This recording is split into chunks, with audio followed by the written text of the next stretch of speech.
Hi, I'm Solveig. Equity cups are my response to the social justice pedagogies of Paulo Freire and Maya Angelou. The first step in the creative process is planning and inspiration gathering. When I thought about what it feels like to be learning from these masters of teaching and artistry, Paulo and Maya, I thought about having a cup of tea with them and learning from them as we talk over our tea. I've been working as a potter for many years, and so the teacup is a familiar form to me. Just like a potter needs to be responsive to the clay they're working with, teachers need to be responsive to their students. Teachers need to have a respect for the student in order to best develop their potential. You can't make a teacup without understanding what's going on with the clay.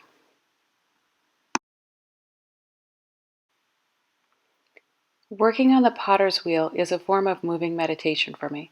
The movements are so familiar that my thoughts can wander and I can enter a state of flow. The basic shape I'm choosing for these teacups is curvy, balanced between simple and elegant.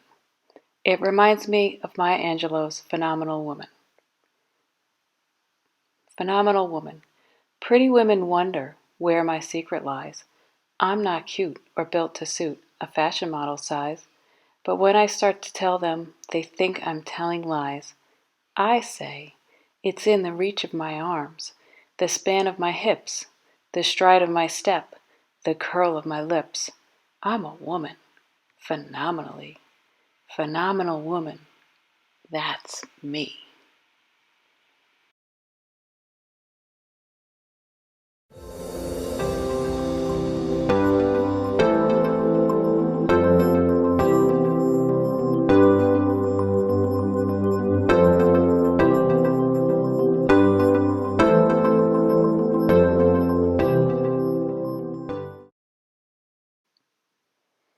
The decoration for these teacups to honor Paulo and Maya are rainbow colored because they represent the variety of races, religions, genders, sexual orientations, and other things that differentiate us in the world. I wanted to incorporate birds in the design because doves are a symbol of the peace that Paulo sought to bring to oppressed people throughout the world, and also a nod to Maya Angelou's well-known autobiography, I Know Why the Caged Bird Sings. I tried out a few different designs.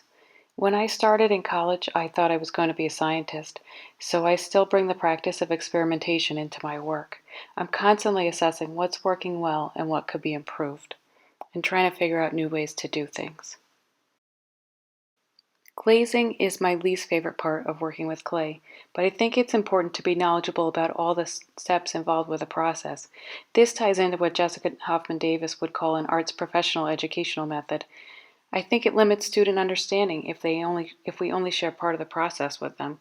An education in which there's mutual respect between student and to teacher demands that the full story is shared, not an excerpt that may limit the student's perspective.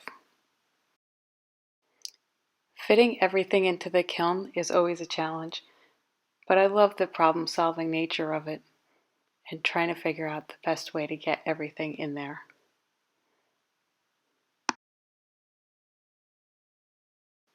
Unloading the kiln is the best part of the process for me.